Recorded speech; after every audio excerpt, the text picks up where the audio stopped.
Oke, ketemu lagi ya di video pertemuan ke-13. Nah, di sini di video pertemuan ke-13 nanti kita akan bahas tentang communication skill. Nah, ini communication skill ini sangat penting ya, communication skill. Jadi kita butuh pengetahuan ya. Jadi selain kita pengetahuan secara praktek ya, kita butuh adalah pengetahuan cara ini skill ya dari komunikasi, karena yang kita hadapi apalagi di era pandemi ini ya, ini mestinya banyak sekali yang melakukan konsultasi ya, konsultasi melalui telepon ya, melalui WA ya, melalui email. Nah, jadi kita mestinya bisa menggunakan bahasa untuk sebagai pengantar ya. Dalam profesional IT ya, TI ini tujuannya ini ya. Jadi nanti menerapkan keterampilan berkomunikasi. Jadi nanti bisa menjelaskan mengapa keterampilan komunikasi yang baik adalah bagian penting dari pekerjaan IT. Kemudian masalah etika juga ya, dan hukum dalam industri ya, hukum dalam industri terutama di bidang ini IT ya, diharapkan pada masalah hukum dan etika yang muncul pada IT. Kemudian teknisi ya, call center ya, teknisi pusat panggilan call center. Jadi kalau misalkan coba Anda menelpon call center pasti kan suaranya merdu-merdu ya, bisa menjawab dan menjelaskan dengan enak gitu ya, gitu. Jadi bagian call center. Oke, yang pertama adalah keterampilan komunikasi dan profesional IT. Jadi dalam komunikasi di sini ya, ini membangun ya keterampilan komunikasi yang baik. Jadi yang biasanya pertama ini adalah mendengarkan ya pelanggan untuk mempelajari detail permasalahannya. Jadi misalkan kita sebagai teknisi komputer ya, ini tidak hanya memperbaiki komputer tapi juga berinteraksi dengan orang. Jadi dalam faktanya dalam hal pemecahan masalah ya, komunikasi ini sangat penting ya dengan pelanggan. Jadi bagaimana cara mengetahui permasalahannya. Jadi kita harus mendengarkan sebagai pendengar yang baik. Kemudian bicara langsung dengan pelanggan. Jadi bicara langsung dengan pelanggan ya. Ya, bisa juga mengumpulkan informasi ya, menampilkan diri Anda secara profesional ya. Walaupun kita itu tidak paham, tapi karena kelihatan profesional jadi seolah-olah kita itu adalah pinter gitu ya. Kemudian mengendalikan emosi. Mengendalikan emosi ini kalau misalkan kita wis kesel ditanyai gini-gini, pertanyaannya sama-sama semua. Nah ini. Ya toh, kalau yang tanya kan ya samanya itu aja itu. Ya kita harus bisa mengendalikan emosi. Ya. Dan komunikasi ini sangat penting ya. Jadi komunikasi ini sangat penting. Ya. Profesional. Jadi misalkan bisa kita pikirkan ya. Misalkan Anda itu memanggil petugas perbaikan untuk memperbaiki sesuatu. Misalkan, ya. Apakah Anda terasa darurat ya, bagi Anda? Jadi apakah Anda menghargai jika petugas itu bersimpati dan responsif? Mungkin Anda akan memiliki pengalaman buruk ya dengan misalkan petugas teknisi. Apakah mungkin Anda menelpon orang yang sama untuk memperbaiki masalah lagi? Ya, gitu. Apakah permasalahan itu akan selesai? Nah, gitu. Jadi keterampilan komunikasi yang meningkatkan keterampilan pemecahan masalah teknis juga. Jadi kedua keahlian ini membutuhkan waktu dan pengalaman untuk berkembang. Ya, karena kadang orang mudeng ya, tapi cara menyampaikannya dia tidak paham. salah sehingga orang tersebut menjadi tersinggung. Nah, itu juga sama. Orang itu tidak paham tentang cara memperbaiki komputer, tapi begitu dia menjelaskan langkah-langkahnya, teknisnya secara teori, menjadikan orang itu menjadi paham. Nah, itu juga bisa juga. Tapi lebih baik dituntut dia juga menguasai tekniknya dan dia juga menguasai tentang komunikasinya. Sehingga istilahnya klop istilahnya. Nah, ini bekerja dengan pelanggan nih. Tentukan masalah dengan pelanggan nih. Jadi masalahnya apa sih? Jadi kita dengarkan secara aktif masalah pelanggan. Jangan ganggu, biarkan dia menyelesaikan dulu. Ya. Pahami masalahnya, dan ini bisa berlaku untuk semuanya. Permasalahan apapun ya, kita dengarkan. Jadi jangan kita timpali ya. Ini. Jadi klarifikasi ya, pahami masalahnya dan mintalah klarifikasi sepenuhnya. Jadi ya pokoknya dengar gesek gitu. Ya. Keluhannya apa, dengarkan. Kemudian tunjukkan perilaku profesional dari pelaku pelanggan dengan hormat dan perhatian. Jadi jangan istilahnya kita mendengarkan ini ya, mendengarkan tapi sambil mainan handphone. Nah, itu berarti kan tidak profesional. Ya, ini.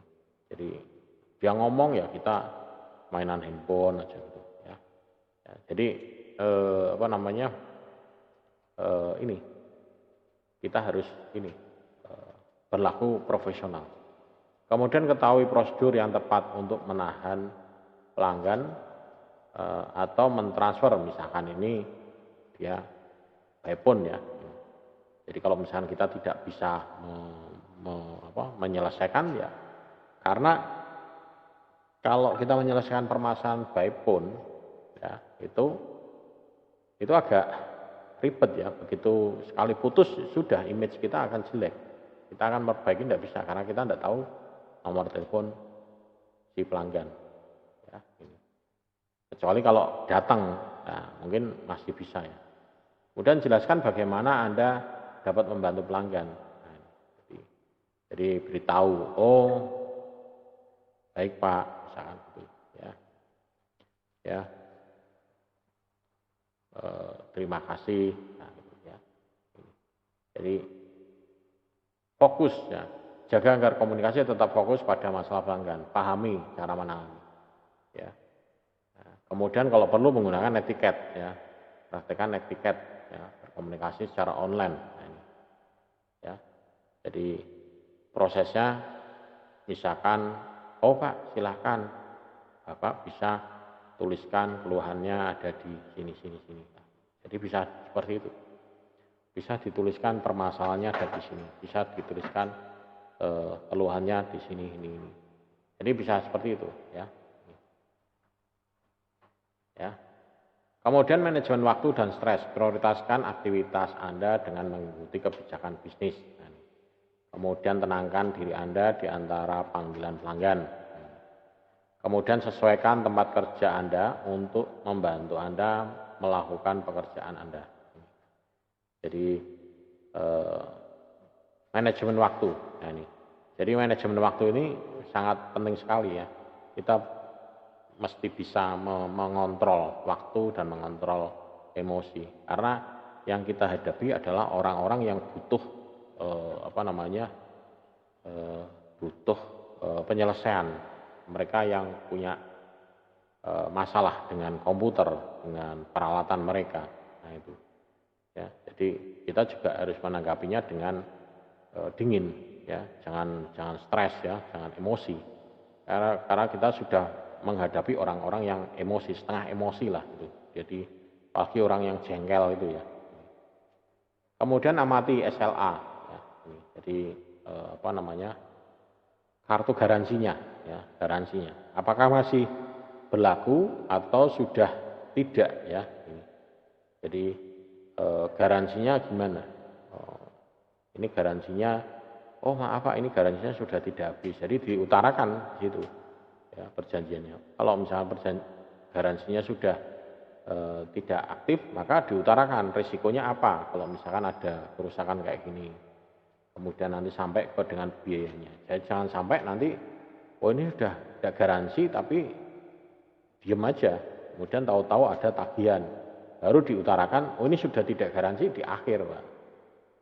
Nah, nanti yang jadi adalah seolah dikatakan menjebak gitu ya. Jadi utarakan, oh ini sudah tidak garansi Pak, maaf. Jadi kalau ini nanti ada kerusakan, ada kemungkinan timbul biaya, nah, misalkan seperti itu. Atau ini nanti akan ada kena biaya servis, nah, dicek dulu Pak, biaya servisnya berapa.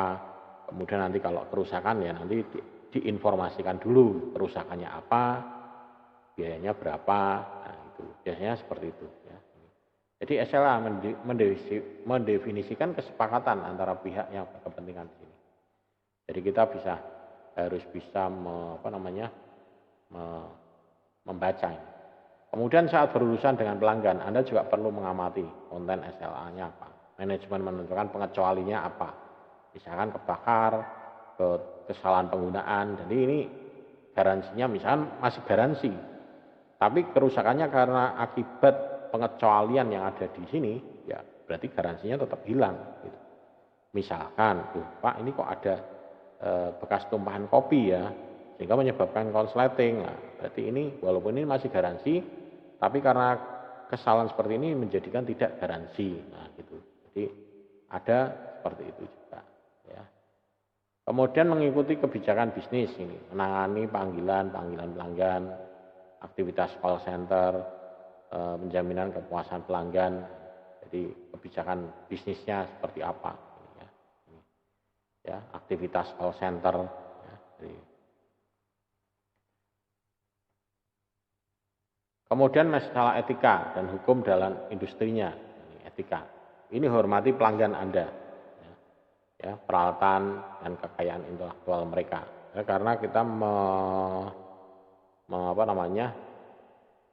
membuat atau misalkan menservis komputer itu kan berarti kan kita akan membedah komputer mereka, ya berarti membuka isinya komputer,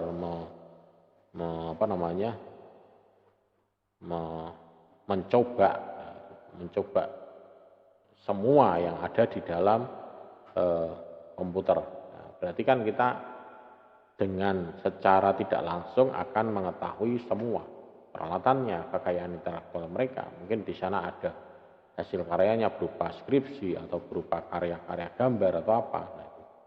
Ya. Nah, ini. Jadi pertimbangan secara hukum. Beberapa contoh ini, jangan membuat perubahan apapun pada konfigurasi perangkat lunak dan perangkat keras tanpa izin. Misalkan mengubah wallpapernya, mengubah icon-iconnya, merubah tata letaknya, ya, merubah tampilannya tanpa seizinnya. Ya. Kemudian mengakses akun pengguna pelanggan tanpa izin. Ya, di situ ada alamat emailnya atau login ya itu, atau login. Nah. Biasanya ada yang nyimpen ya. Ya, punya saya itu kan juga nyimpen ya. Passwordnya nyimpen di sini, auto login. Begitu masuk Windows Mail langsung auto login. Nah, itu. Jadi kalau bisa ya jangan mengakses. Mengakses ini dalam arti mengakses akun tanpa izin. Termasuk mengakses file-file data dokumen, misalkan doc atau data-data dokumen apa yang lain. Atau pelanggaran undang-undang hak cipta. Wah, udah tahu ini ada gambar-gambar, di copy aja. Oh, ini ada game-game, ini di copy aja. Ini ada ini di copy. Nah, itu termasuk melanggar. Ya. Kemudian menggunakan sumber daya IT, pelanggan tanpa izin. Ya. Wah, servis laptopnya diservis. Ya. Laptopnya nganggur kok, dipakai aja untuk kerja. Atau dipakai untuk nyervis di tempat lain. Nah, itu tidak boleh. Wah, itu komputernya itu ngambilnya kapan? Oh, mungkin Pak. Kemarin katanya 2 minggu lagi mau baru diambil karena dia ada biayanya belum ada untuk ngambil, jadi nunggu gajian dulu baru bisa ngambil. 2 minggu, 2 minggu tak pakai dulu, tak bawa. Nah, itu. Buat tak pakai untuk nyervis wifi di sana. Nah, itu tidak boleh. Ya, itu. Perizinan, ini lisensi pribadi, ada lisensinya, ada lisensi pribadi, lisensi perusahaan, ada open license, ada lisensi komersil. Nah, ini juga. Ini program yang biasanya berjalan hanya pada satu mesin, nah, ini lisensi pribadi. Ya, lisensi pribadi ini personalization, biasanya ini OEM ya. Kalau beli laptop ya udah lisensinya ini. Kemudian ada yang lisensi perusahaan membayar karyawan untuk menggunakan perangkat lunak ini. Jadi ada lisensi per perusahaan. Kemudian ada juga lisensi terbuka, open license. Kalau ini lisensinya bisa dipindah-pindahkan, ya, mengubah dan ke tempat-tempat lain. Biasanya ini yang open license biasanya perusahaan yang besar, kampus itu menggunakan open license. Ya. Kemudian lisensi komersil ini memungkinkan penerima lisensi menghasilkan uang dari perangkat lunak tersebut. Jadi dia dikomersilkan ya. Ini jadi misalkan untuk warnet atau untuk game center kayak gitu. Ya. Kemudian manajemen hak cipta. Nah, ini perangkat lunak dirancang untuk mencegah akses ilegal ke konten atau perangkat digital. Manajemen hak digital. Ini juga perlu jadi izin-izin yang ini harus dipahami. Kemudian ada juga komputer forensik. Ini pengumpulan dan analisa data dari komputer ke perangkat terkait. Ini yang sudah pernah ada ini yang sekarang itu dilengkapi itu adalah bagian forensik. Ya. Jadi kalau misalkan ada ini pemalsuan data ataupun kecurangan, terutama ini orang-orang pajak ini biasanya udah punya ini perangkat forensik untuk ngambil data tanpa harus merusak sistemnya. Ya, bisa. Ini ada dua jenis yang data yang dikumpulkan dengan forensik komputer ini. Jadi data persisten biasanya tersimpan dalam drive yang diawetkan dalam komputer yang dimatikan. Kemudian ada juga data yang mudah menguap, hilang saat komputer dimatikan. Jadi data ini mencakup data perjalanan yang tersimpan sementara di memori, cache atau register. Jadi ini data yang mudah hilang.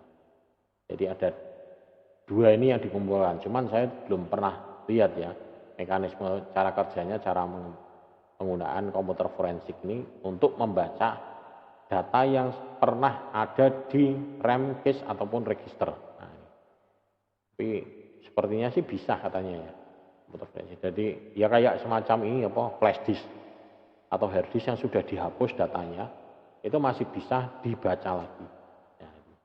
Ya. Kemudian di hukum cyber, soal pertama, personal IT ini harus memahami tanggung jawab dan kewajiban terkait kejahatan dunia maya, baik di negara, wilayah, ataupun negara bagian. Jadi kita harus memahami tentang personal IT. Kemudian ketahui kebijakan perusahaan terkait dengan kejahatan dunia maya. Dan pahami cara menyimpan bukti jika aktivitas ilegal ditemukan. Nah, jadi kalau misalnya kita menemukan aktivitas ilegal, cara menyimpan buktinya itu bagaimana? Ya, ini harus perlu dipahami, jangan sampai malah itu nanti menjadi bumerang. Kita yang menemukan bukti, malah kita yang menjadi terdakwa. Ya. Kemudian dokumen dan lacak lacak kembali ini. Jadi selalu dokumentasikan pekerjaan yang telah dilakukan. Kemudian dokumentasikan bagaimana bukti ini dikumpulkan. Siapa yang memiliki akses dari bukti ini dan di mana disimpan. Gitu. Jadi itu penting ya. Siapa yang memiliki bukti dan di mana disimpan dan nyimpannya bagaimana. Gitu. Kemudian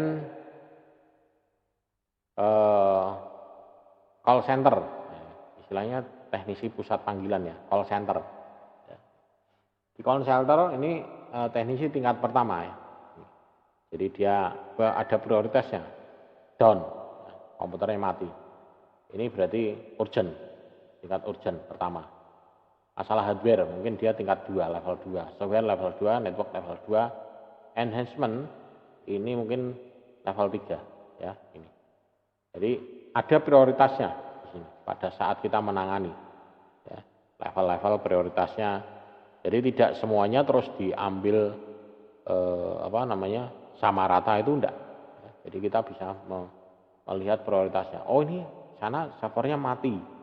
Berarti itu harus diprioritaskan itu, jangan sampai terlalu lama. Itu nanti kalau terlalu lama itu nanti kasihan itu pelanggannya gini lah ya. Jadi harus diprioritaskan. Hardware juga sama, hardwarenya ini satu atau lebih perusahaan komputer tidak fungsional dengan benar. Ini sangat penting. Kemudian software ini satu atau banyak dalam perusahaan komputernya ini softwarenya mengalami error. Jaringannya juga sama, satu atau lebih perusahaan komputernya tidak dapat mengakses jaringan. Jadi masuk kategori urgent. Tapi kalau misalkan sudah down, ini masuk urgent yang pertama. Ya, komputer tidak bisa mengoperasikan dan akses komputer. Nah, ini berarti sudah masuk urgent sekali. Kemudian di bagian call center di sini ya, lingkungan kerjanya sangat sibuk ya dan cepat. Mungkin 24 jam dalam 7 hari. Jadi kalau ada arti 24 jam 7 ini berarti dia di sini adalah full time 24 jam. Tapi sifatnya dia bergantian, shift ya. Tidak mungkin satu orang. Jadi shift. Ya, jadi 24 jam sehari selama 7 hari. Jadi hari Minggu pun tetap buka call center. Coba misalkan hari besar agama, ada coba nelpon 108, pasti ada yang jawab. Ya. Malam hari jam 12 malam, telepon 108, pasti ada yang jawab. Ya, itu. Apalagi panggilan 911 ya, 911. Kalau di Indonesia berarti berapa ya? Benar ya, 911 ya. Nah, itu pasti yang jawab. Ada. Kalau tidak ada yang jawab, ya pemadam kebakaran, nah itu lagi. Polisian, keamanan, itu pasti 24 jam sama 7 hari. Ini bisa internal atau layanan untuk pelanggan luar juga. Ya, dan memiliki kebijakan bisnis tentang prioritas panggilan. Menggunakan perangkat lunak pendukung untuk mengelola fungsi pekerjaan. Kemudian teknis dan tingkat pengalamannya berbeda. Ini jadi pesan teknis dan tingkat pengalaman berbeda-beda. Ya. Kemudian di bagian call center ini ada level-levelnya. Teknisi level 1, level 2, nanti ada level 3. Nah, jadi teknisi level 1 ini biasanya hanya mengumpulkan informasi terkait dari pelanggan, ya, misalkan menyelesaikan masalah sederhana, tingkat perintah kerja yang sederhana, ya, dan pernyataan apa yang harus dilakukan oleh teknisi tingkat 1. Nah, kalau misalnya dari level 1 ini tidak bisa, maka nanti dia dilempar ke level yang kedua. Ini memungkinkan kemampuan perangkat lunak jauh yang kompleks ya ini. Dan ini level 2 ini biasanya menelpon kembali untuk mengajukan pertanyaan tambahan ya, atau tentang teknologinya dan kesepakatan dengan perintah kerja yang meningkat ini. Jadi ada levelnya, yang level 1, level 2 ya. Nah, tergantung dari jenis call centernya. Kalau misalnya call center cuma hanya aduan pelanggan misalkan 108 ya tidak butuh itu ya level 1, level 2. Paling biasanya itu di situ call center itu dia dihadapkan dengan mesin komputer, dia di situ nyari. Misalkan ada pertanyaan gini, ya udah dicari kata kuncinya ini apa. Oh, nanti solusinya adalah ini makanya. Kayak misalnya gangguan internet, coba Pak dicek. Ya. Walaupun itu sudah kita lakukan, tapi prosedur dasar tetap harus kita lalui. Coba Pak dicek load powernya sudah terpasang belum, coba dimatikan, cabut, nyalakan, normal enggak. Langkah-langkah seperti itu tetap. Ya. Memang kadang kita kalau pas itu gitu. Coba Pak dicek, Bapak berada dekat dengan pesawatnya atau tidak. Nah, yang repot lagi adalah kalau kita nelponnya sekarang pakainya kan teleponnya kan VoIP ya, lewat modem ya, internet. Begitu modemnya mati kan teleponnya juga ikut mati ya. Nah, itu. Karena teleponnya kan masuk di modemnya. Ya, saya pernah gitu. Ini internetnya tidak bisa tapi telepon bisa gitu. Iya, coba Pak dimatikan modemnya kemudian dinyalakan lagi ya. Saya bilang, Bapak kalau ini modemnya dimatikan teleponnya mati nih nanti tak gitu. Terus Iya Pak, enggak apa-apa, coba nanti telepon lagi. Telepon lagi nanti terus yang angkat orang lain lagi lah. Ya, nah, ya nanti diutarakan lagi Pak, gini-gini masalahnya lah. Kayak gitu. Jadi ya agak kurangan kadang ya, kurang pas jawabannya. Ya, gitu. Nah ini, jadi call center. Ya, tapi memang itu dia harus sabar ya call center. Apalagi menghadapi tipe-tipe apa namanya, tipe-tipe orang yang istilahnya menjawab atau istilahnya kan ada jenis-jenis tipe apa, tipe pelanggan ya. Ada yang pemarah, ada yang dia itu hanya mencari informasi, ya, ada yang cerewet, ya, kasar, ya, kemudian ada yang pemarah, ada yang hanya pelanggan yang berpengalaman, ada pelanggan yang tidak berpengalaman. Nah, itu juga kita harus apa namanya, hati-hati juga ya ini. Pelanggannya cerewet, ya, mendiskusikan segala sesuatu masalah ya saat melapor, dan pelanggan sering menggunakan panggilan telepon untuk kesempatan dan bersosialisasi. Sulit membuat pelanggan bicara ya, fokus pada masalahnya itu. Cerewet, ngomong terus. Kemudian yang kasar, pelanggan kasar, mengeluarkan selama panggilan di telepon ini sering membuat komentar negatif tentang produk, layanan, teknisi. Kemudian jenis pelanggan ini terkadang juga kasar dan tidak kooperatif. Nah itu kita menghadapi hal-hal itu juga, yang pemarah juga ada. Nah yang bahaya adalah ini, yang berpengalaman, berpengetahuan lah. Gitu. Jadi dia istilahnya nebak, wah ini teknisinya bodoh gitu, ora mudeng iki lah kayak gitu, ya. Gitu. Jadi dia hanya nebak-nebak gitu dok. Ini. Kemudian habis itu ada yang tidak berpengalaman. Nah, kalau yang tidak berpengalaman susah mengarahkan ya. Pak, coba Pak, itu tombol ini. Yang mana ya? Bingung, jengkel dewi ya, kadang itu. Ya. Oke, ini ringkasannya. Jadi untuk yang video kali ini mungkin nanti di sini ada tugas ya. Ada tugas ya. Tugasnya adalah nanti Anda coba apa namanya? Buat ya. Ini tugasnya adalah Anda rangkum ya. Rangkum Undang-Undang ITE ya. Ya, ini. Jadi rangkum Undang-Undang ITE. Jadi kita bisa merangkum, Anda coba rangkum Undang-Undang ITE, cari di internet ya. Kemudian Anda rangkum ya ini. Nah, ini. Jadi Anda rangkum Undang-Undang ITE. Ya, Undang-Undang ITE itu isinya apa saja sih? Anda coba ya. Ya, bila perlu Anda coba cari, download, ya, dibaca, kemudian ditulis ulang ya gitu. Tentang Undang-Undang ITE yang terkait dengan ini pelajaran ini ya itu. Jadi tentang hak cipta, terus ada kekayaan intelektual, segala macam ya. Nah, itu. Coba tugasnya adalah ini ya. Nanti Anda rangkum ya. Saya kalau mau ngerangkum kayak gini tuh saya tidak mau diketik ya. Kalau diketik Anda mainnya nanti copy paste. Anda tulis tangan ya. Ya, jadi nanti di sini nanti Anda tulis tangan ya. Jadi nanti di sini ditulis tangan hasilnya. Ini ditulis ya. Ditulis di kertas bergaris. Nah, kemudian difoto ya. Difoto, nah, lalu dikirim di classroom. Ya, di bagian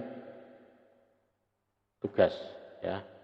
Nah, di bagian tugas ya. Jadi Anda kirim di bagian tugas, nanti di situ sudah tersedia tempatnya, jadi Anda masukkan aja di bagian tugas. Jadi nanti ditulis di kertas bergaris ya. Tujuannya kertas bergaris supaya tulisannya tidak naik turun ya, supaya saya juga mudah baca. Sehingga tulisannya tidak naik turun. Kalau tulisannya naik turun nanti kan bingung, narik ini turun. Tulisannya dari kecil ke besar atau tulisannya besar menjadi kecil lah gitu. Ya. sehingga nanti jadi kayak gelombang gitu ya. Nah, jadi ini adalah tugasnya merangkum undang-undang ITE ya. Ini Anda bisa cari di internet ya. Kalau bisa cari yang terbaru dan penjelasannya yang lebih detail ya.